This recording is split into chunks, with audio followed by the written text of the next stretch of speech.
Hey, this is Zach Bagans from Ghost Adventures, and you are listening to the Ghost Host Sophia Temperilli on LiveParanormal.com.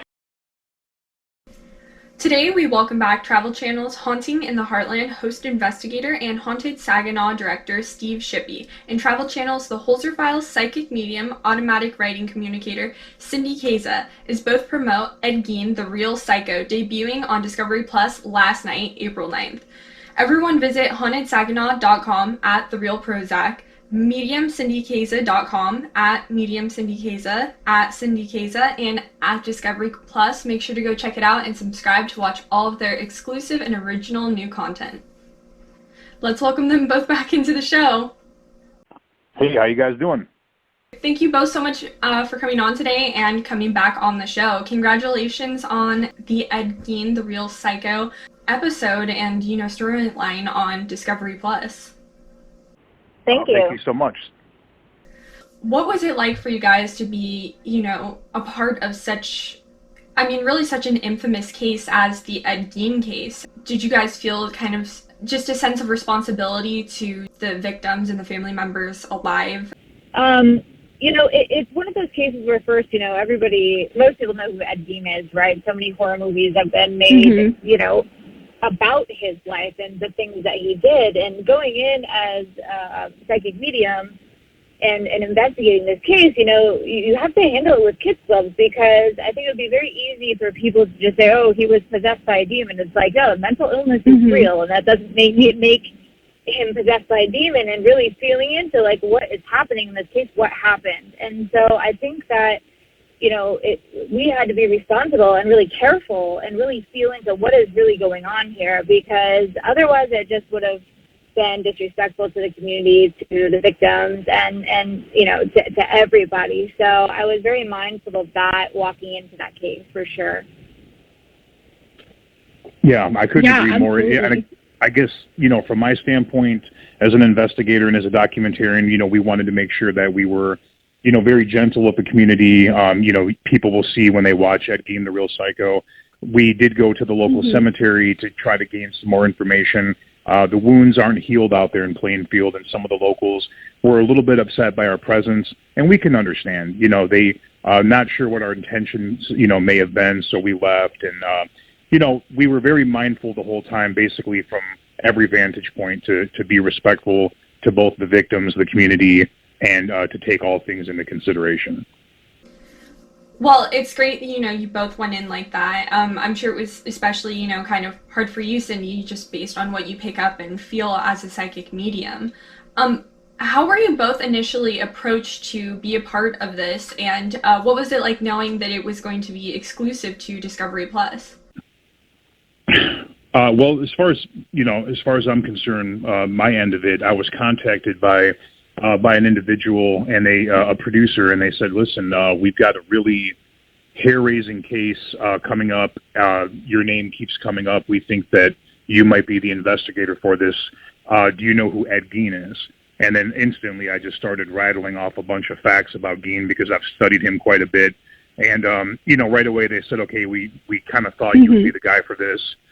And, it was pretty intimidating and shocking in a sense, just because, you think about the gravity of who Ed Gein was, what he did, and what we might be getting into. But that's how I came into the picture.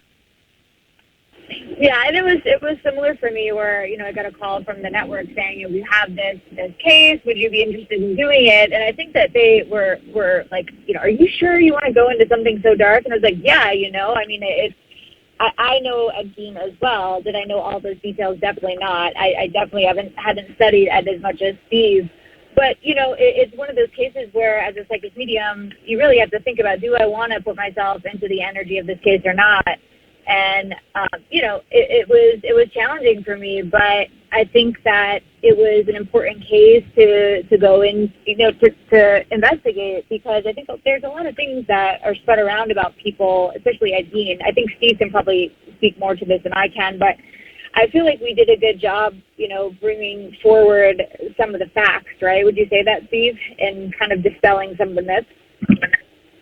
Definitely. There's, I think because Gein was so sensationalized in so many films, like Silence of the Lambs and Alfred Hitchcock's Psycho, Texas Chainsaw Massacre, so many books that I think sometimes the lines get blurred a little bit, and some people will take some of that as fact, but we're really diligent to try to get the accurate information and story of who he was and what he did. Yeah, absolutely. It's hard to, when you see stuff in media, and I think a lot of people kind of run with that and think, okay, this must be what happened. And so kind of trying to figure out what's fact from fiction can sometimes be really hard because those lines get so blurred. What was the process for both of you just really being able to actually find out the hard truth of the case? Well, I guess for me, it comes to a standpoint of going through all the archives, the records, the reports, conducting interviews, doing a lot of research. And, one wealth of information that's always kind of, bar none, is going out to the community and really kind of knocking on doors and talking to people, because you'd be amazed how much, information may be out there, but there's really nothing as valuable as talking to the locals in the community and people that were around for that. Generationally. Yeah. And for me, it's one of those things where I can hear stories. That doesn't mean that that's what I'm going to pick up intuitively. So for me, it's about stepping into a case and just trusting that what I'm getting for me, it's truth, right? And just going with that, because I don't like knowing anything about a case before I go, because what can happen is it can get into your head, right? And with Ed Gein, obviously this is a very well-known case, which so many people know about it. So I, in the case, had to really just walk in and just trust that what I was getting was the truth for me, and just to give that truth, and people can take that or not take that. I remember hearing about Ed Gein for the first time actually at my high school. I don't remember if it was a psychology class or my forensics class. They kind of blur together to a certain extent. It was really shocking to find out that actually happened, and later on finding out Psycho was based on the case. But it's just incredible when you find out, there's people that can do stuff like that in the world, but when you actually really find out about the true cases, it can be shocking at times. Absolutely. Yeah. And like Steve and I both, I think, agreed on this point, is that it's like the perfect storm of all of these things happening that created, such a crazy and disturbing case. It's like the soup, right? It's a soup with a bunch of pieces that just came together, and it is definitely terrifying that any human being could be capable of what Ed Gein was capable of. I know you can't reveal too much, but can you tell the audience what they can expect from watching Ed Gein, The Real Psycho, on Discovery Plus? A lot, definitely. Cindy and I went very deep into this case. They can expect to see a lot of information about Gein, who he was, the dynamics that made him who he became and what he did, a lot of his backstory. They can expect to see multiple investigations. Like you're saying, you don't want to give away too much, but me personally, I was astounded at the level of activity that we captured, and working with Cindy was incredible, because time after time when she was having experiences in these locations, my meters were all going off in conjunction with what she was feeling, what she was seeing. We knew there was going to be activity, but the level of activity to me personally was mind-blowing. Yeah, I agree, Steve, and I love working with Steve as well. It was such a great experience, and I think it's funny because when you watch the show, I get freaked out by technology going off, and I think people sometimes are surprised. They're like, "Well, she's a medium. Why does that freak her out?" And it's like, well, because I'm so used to hearing everything in my mind or seeing things clairvoyantly. So when what I'm experiencing is then validated through technology, it's like, wow, this is actually happening. This is amazing, right? It's like this double validation that every medium wants. And so it was one of those moments, or several moments in the case, where I just was so excited to be able to work with Steve and also be able to work with this equipment that was validating what I was getting. And it is just pretty terrifying. I mean, I get scared too sometimes, and I especially, when the woman was screaming, at the end, coming through that's a geoport, right? Steve, help me with my equipment. Yeah, the geoport. Yeah. Yeah, I mean, I completely agree. I mean, I'm not psychic medium, but when you're sitting in the dark sometimes and equipment goes off, it can be kind of startling, especially when you don't know what's coming through, and sometimes you can hear things that you wouldn't expect, like you were saying, a scream, and it's not normal. I mean, that's what we do, but still, it doesn't make it super normal for us to, kind of experience and deal with all the time. Yeah. But with the case, I know that there's so much information, facts that can be found out, like you said, from the locals or archives, like Steve said. Without revealing too much, what was the most fascinating or interesting piece of information or fact that both of you found during your time researching? Man, there was a lot, definitely a lot for me. Me personally, I think there was a couple of things that I walk away with that stick with me on this case. One of them was at the Washura County Historical Society, which used to be the old jail. There was a lot of records there that I got to go through for a while, and I could see some of the confessions, some of the reports, and there was a lot of information in those reports that surprisingly aren't public. Some really key factors about the case, and was very surprised that having watched everything on Gein, read up on everything, it's not out there. But yet I guess if somebody wants to really seek it out, they can. But I guess other than that, mostly for me was what Cindy was getting, because you can't get that anywhere else, obviously, without somebody who has her gift. So to be able to learn more about what made Ed the monster he became, the dynamic with his mother. There was a point where, we were feeling horrible for him at one point, and you find yourself in the midst of that thinking, we're having empathy for this horrible man, but at the same time, there was, like all humans, there's a point where everyone is innocent as a child, and, he was more or less created. But so that's kind of what sticks with me the most. Yeah, Steve, I think I agree with you on that point, because going into the case, I really didn't know what I was going to experience as a medium or what I was going to feel or, and I think I was surprised by how present his mother was. And I think I was, I guess now looking back, right, like it all makes sense. But before I went in, I just didn't understand the depth, to which his mother really influenced him and created him. Because it's so easy to look at Ed Gein and just say, oh, he's a monster, he's a horrible person. But there's more to it, right? And really sensing that and feeling that was something that I guess I didn't expect. I didn't expect that. That's amazing that you picked all of that up and, just the information you found out that wasn't known to the public. So everyone make sure to check out all of that information on Discovery Plus. If either of you or both of you could do a follow-up to this case or any other forensic or cold case, just any crime in general, would you want to? And if it's a different case, what one would it be?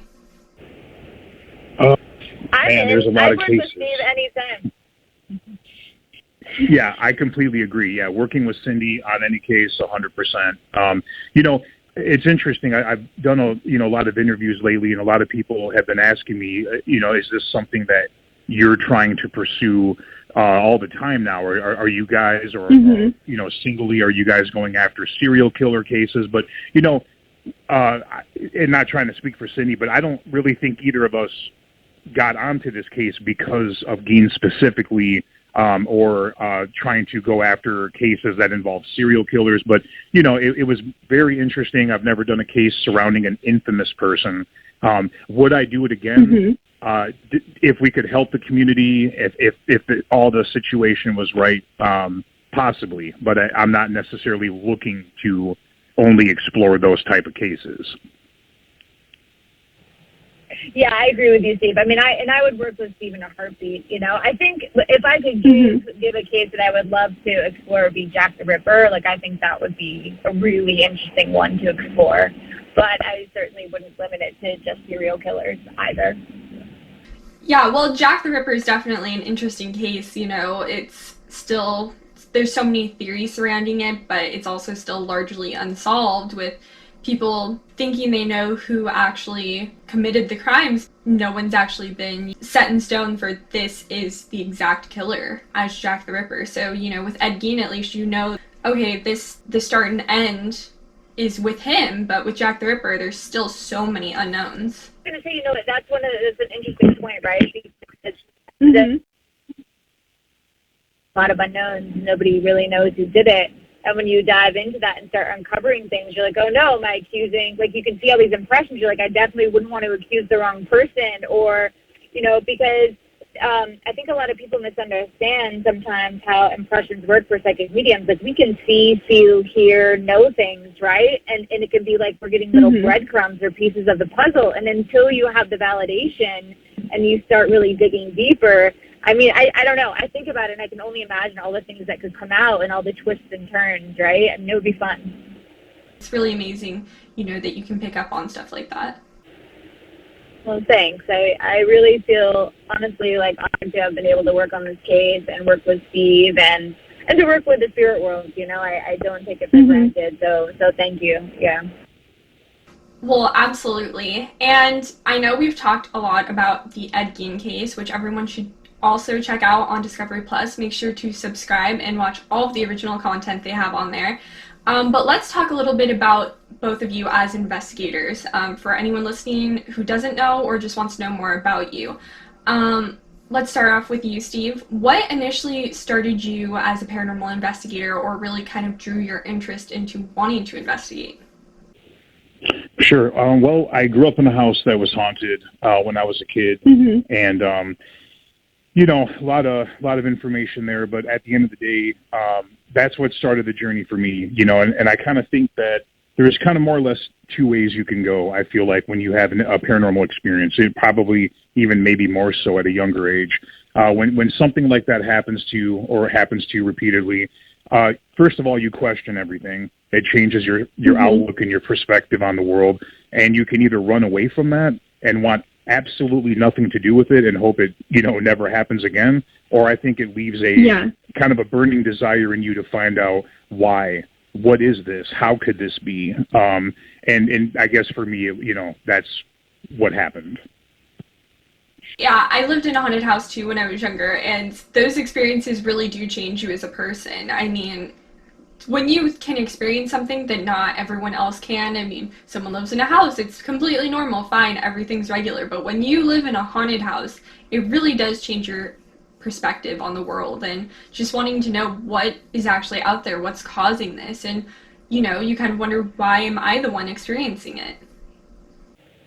Yeah, and it's the same thing with mediumship, right? Like, a lot of people have these experiences that, you know, as young children, mediums, and that was what happened to me. I had my first experience that I can remember when I was 10 years old, and it terrified me, but it, you know, it never went away. And so then I walked through majority of my, you know, childhood and adolescent years and teenage years, like not understanding my abilities. And it took me a while to step into, you know, this ability, because I tried to push it away for so long. And it's like, kind of like with Steve, like, you either push it away or then you embrace it. And then once I decided, like, this is part of who I am and it's okay, and I decided to embrace it, then everything changed. And there's no looking back, because it changes the way that you walk through life. And, you know, paranormal for me, or psychic investigation, really with Holzer Files was the first, wasn't the first time, but it was really the first time that I decided to start doing more paranormal investigations on a regular basis. Because prior to that, I was touring the U.S. doing mediumship live readings. So for those of you who, you know, don't know that about me, that's like my thing. I've trained at the Arthur Findlay College. I'm an evidential medium. I do a lot of readings and bring through people's loved ones from the other side, and I've studied automatic writing and psychometry and all these other things for years. And, you know, paranormal and mediumship are under the same umbrella, but they can be separate. So it was really, you know, a great opportunity for me to be a part of, you know, to be asked to be on the Holzer Files, where mediumship is really valued, and where Hans Holzer really valued the use of trans mediums in his investigations. It was the Holzer method, you know, and so it was really a great opportunity for me to be able to utilize all the things that I've been studying for all these years and to use my automatic writing on television, because I never thought that that was something I'd be able to do, or maybe I never thought people would get it. So it's been very, very cool. I actually think we have a mutual friend, Jennifer Schaefer, too, so it's great seeing. Yes, she's one of my best friends. I love her. Yeah. Yeah, she's amazing. I think I was actually the first show that she was interviewed on, like, paranormal wise. So it's really great to just see like all the connections too in the field, and just everyone really coming together, like you and Steve, to film Ed Gein, the real psycho. So it's really great to just see everyone just coming together and stuff. I know we have to take a quick commercial break, but we'll be right back with more questions. This is author Alexandra Holzer, and you're listening to Ghost Host Sophia Temperilli. Hi, this is Jeff Belanger, host of 30 Odd Minutes, founder of GhostVillage.com, and author of lots of your favorite paranormal books, and you're listening to the Ghost Host Sophia on LiveParanormal.com. Boo! Hey, this is Zach Bagans from Ghost Adventures, and you are listening to the Ghost Host Sophia Temperilli on LiveParanormal.com. Congratulations, Sophia. 9 years of broadcasting as the Ghost Host on LiveParanormal.com. Not only am I Dave Schrader, but I'm Dave Schrader of Travel Channel's The Holzer Files, and you're listening to Ghost Host Sophia Temperilli on LiveParanormal.com. I feel left out. I wanted to throw myself into your mix of voiceovers now. I love it, it's almost like we didn't leave break. Thank you both again so much for coming on today. Yeah, absolutely. Funny, I was like, "This Trader here? Like, what's happening?" Yeah, he definitely caught me off guard when he did that. I was like, wait, what's happening? But it sounds like it's part of the show now because I was totally confused. But that's just probably a weekday for me. But anyways, thank you again though so much for coming on today.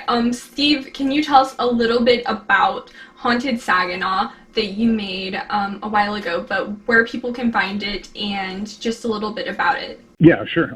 So for the last decade, I've released a feature-length paranormal investigation documentary. At this point, there are 10 currently available. Amazon Prime streaming. If you have a Prime account, you can stream all of them for free. Of course, you could go to HauntedSaginaw.com if you're interested in a hard copy of any of those, or any likewise merchandise. And there are currently 4 more documentaries that have been completed. During the quarantine, we obviously couldn't have our annual premiere, so we just kept filming all year. So at this point, there's actually 14. 4 will be coming out soon. Well, it's great that, you put the quarantine to good use and were able to film more. It's great to see, kind of what people are creating during quarantine and all the amazing stuff that will be coming out. Yeah, it's definitely given us, I think everybody, a lot of time to maybe focus on things that they wanted to get done, or even kind of start some new endeavors. I guess when something happens, you just make the most of it, and that's kind of what we did. Absolutely. And Cindy, as you were mentioning earlier, you are part of the Holzer Files cast. Can you tell us how that all came about for you, and since all the episodes have aired and you're not on promoting that, what your favorite episode was during the time filming the Holzer Files? Oh, that's such a hard question. I don't know if I have a favorite episode because they're all so different. That would take me a while to really think about.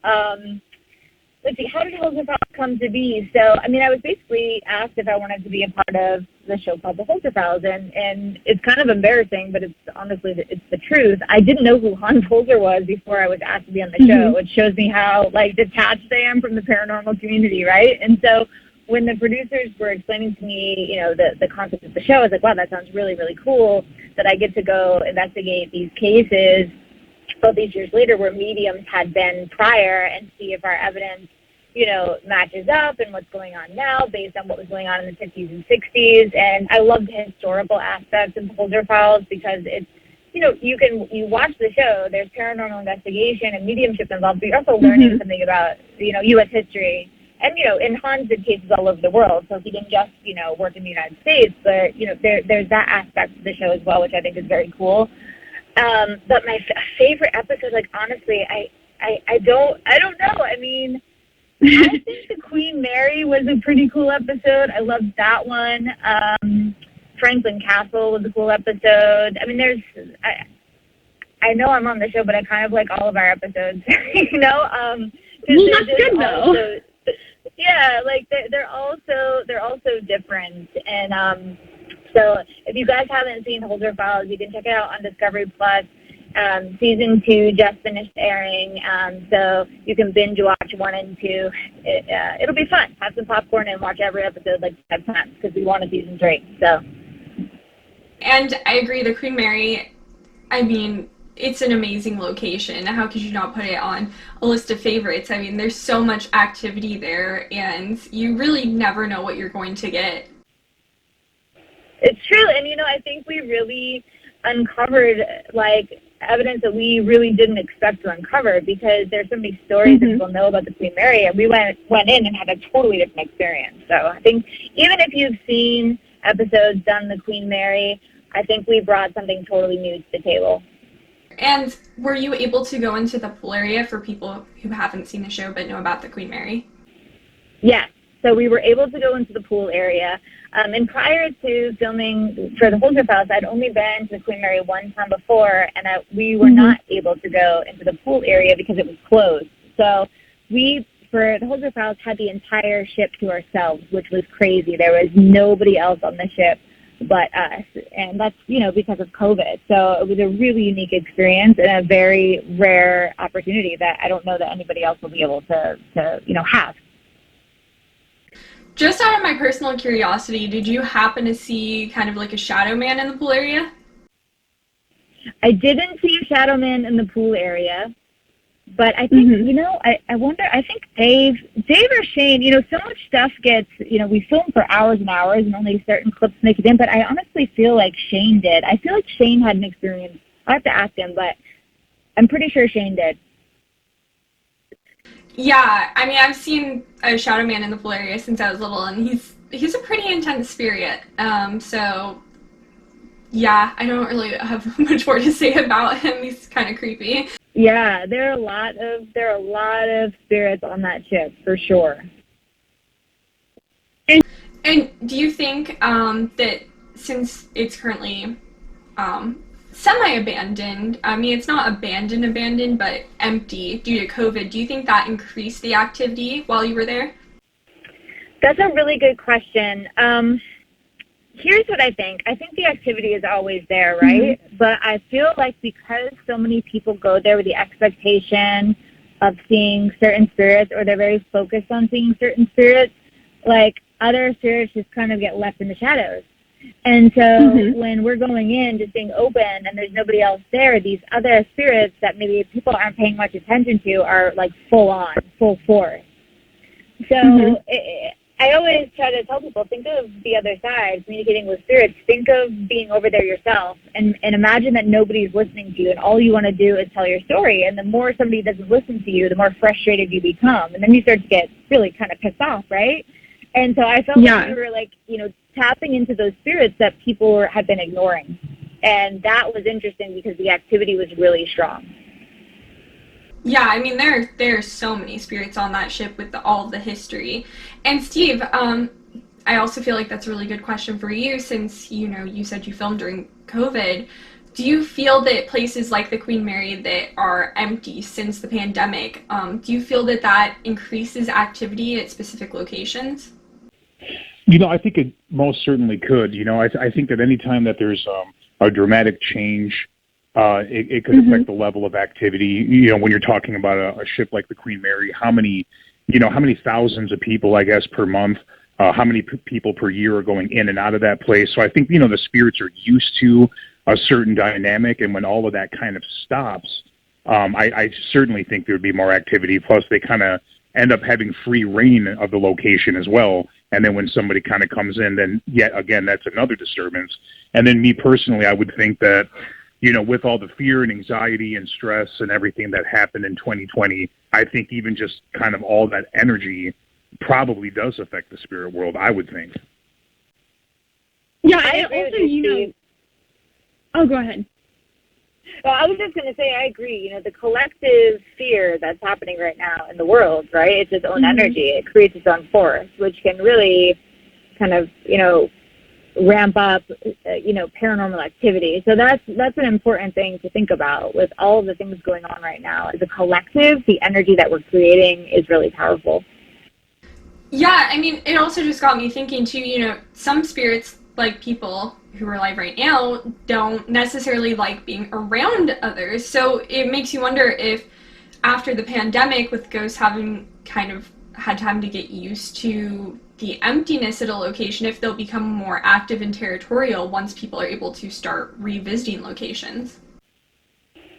Yeah, that'll be interesting to see, right? Yeah, definitely. Because you just never know. Like with people, ghosts, they have different personalities, different opinions, and you just never know how they're going to react to certain situations. Yeah, for sure. I agree. Steve, I know you also had a show on the Travel Channel called Haunting in the Heartland. Can you tell everyone a little bit about the show and how it came about? Yeah, absolutely. So Haunting in the Heartland is a series that came out last year. And essentially, I was approached by a producer, and they contacted me and they said, we've been watching your Haunted Saginaw films, documentaries. We really like what you do. We would like to help you branch out a little further, enable you to investigate around the country, but still keeping the integrity of what you do on your own. Are you interested? And so I said, of course I'm interested. Let's talk a little bit more about what we're looking at here. And they mentioned Travel Channel. So of course I was excited right away. I've been a Travel Channel junkie for many years. And so we talked about it, and the fact that they wanted to let me continue doing what I do, and not much would change other than being able to branch out. I said, let's do it. So predominantly, we wanted to stick to the Heartland region because that's kind of where I, feel a little bit more comfortable. That's where I'm from, kind of my stomping grounds, and I think it's easy for me to build a rapport with people, from that likewise community. And we went out and did several investigations. And that could all be found, of course, on Discovery Plus. It's up there for viewing, and Travel Channel as well. And with all the episodes that people can currently watch, which one was your favorite to film, or what was kind of the most interesting thing that happened to you while filming? Of course, I'm sure, of course, I'm going to say that's kind of a hard one for different reasons. But I guess my gut instinct would tell me, we did a case in Hebron, Kentucky, and very interesting case. While the homeowners are giving me a tour and describing what's happening in their home, she starts to feel as if she's being attacked and scratched, and her husband's kind of looking at her, are you okay? And she kind of lifts up her shirt a little bit, and you can see scratches basically almost forming in front of our eyes. And that really blew me away. Of course, she had told me that this has been happening and had happened several times, but to see the marks raising and being able to go back and view the footage and kind of scrub through it and see the actually forming on camera really blew me away. The backstory was pretty horrific. There was an awful murder that happened there. There was a cemetery adjacent to the property. That it was the perfect storm in this particular case, and I would have to think that would probably be the most memorable case to me. For sure. I mean, I can't imagine what it was like for you seeing that in real time, and then also being able to go back and just have verification that what you just saw actually happened. Yeah, it was very fascinating. And, we captured a lot of great evidence there. And then more importantly, we were able to help them and kind of get them on the right track, Allison and her husband. And we've stayed in contact ever since, and, became friends. And we really felt we made a difference there, not just solidifying a haunting, but helping them before we left.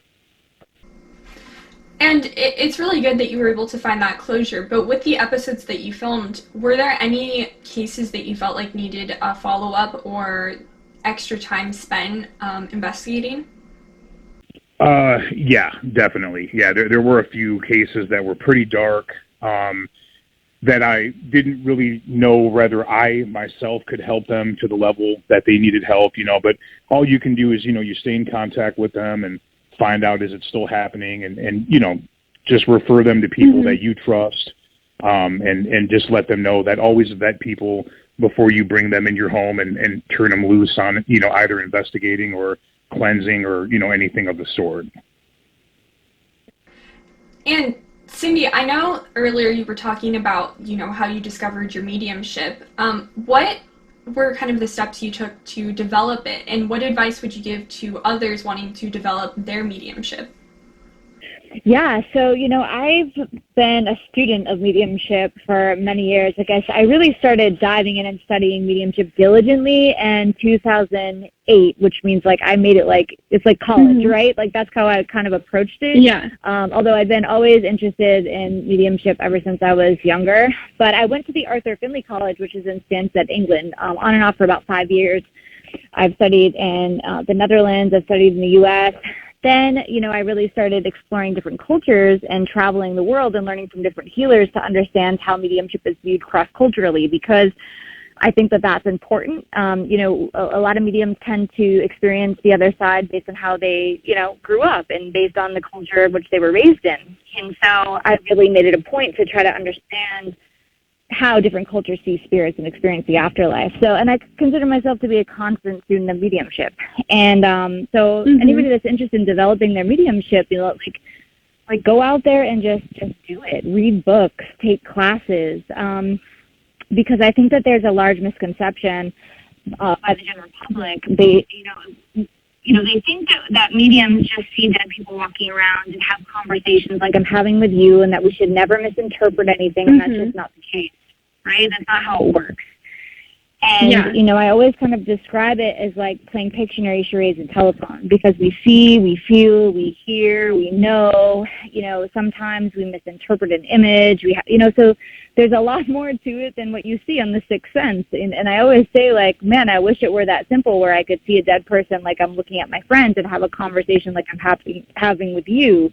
It would make life a lot easier. But it's really, it's something that I think people, if you're going to do it, you need to take it seriously. You need to educate yourselves and put the time in and explore different cultures and be open-minded. That's really what I think.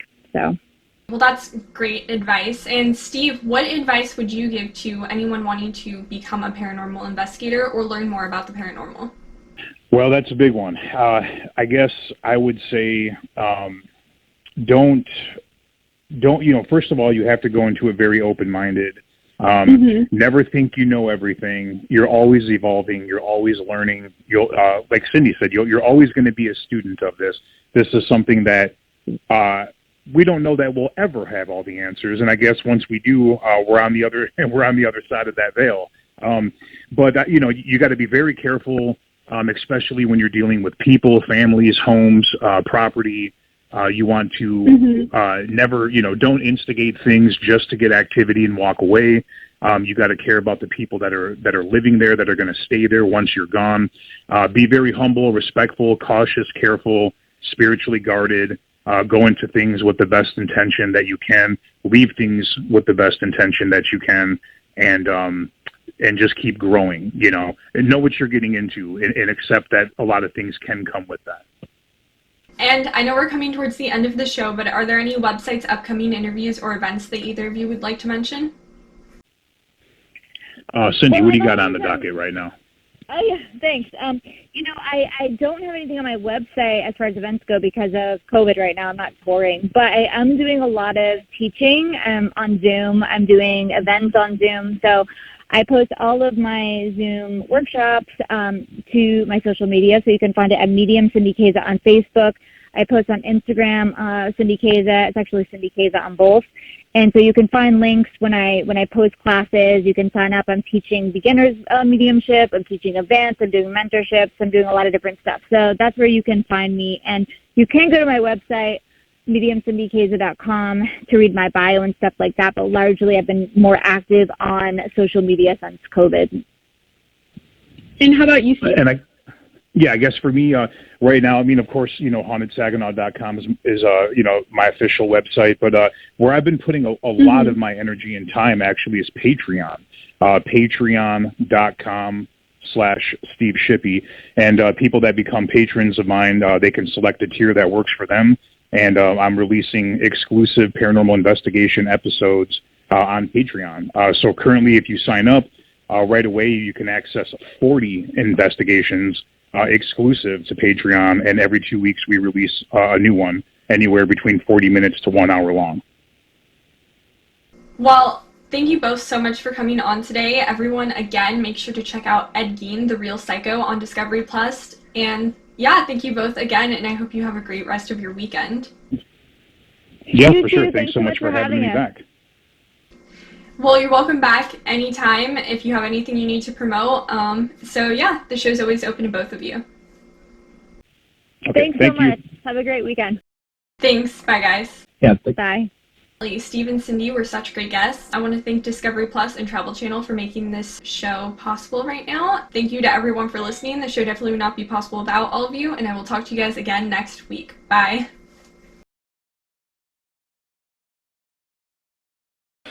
Hey, this is Zach Bagans from Ghost Adventures, and you are listening to the Ghost Host Sophia Temperilli on LiveParanormal.com.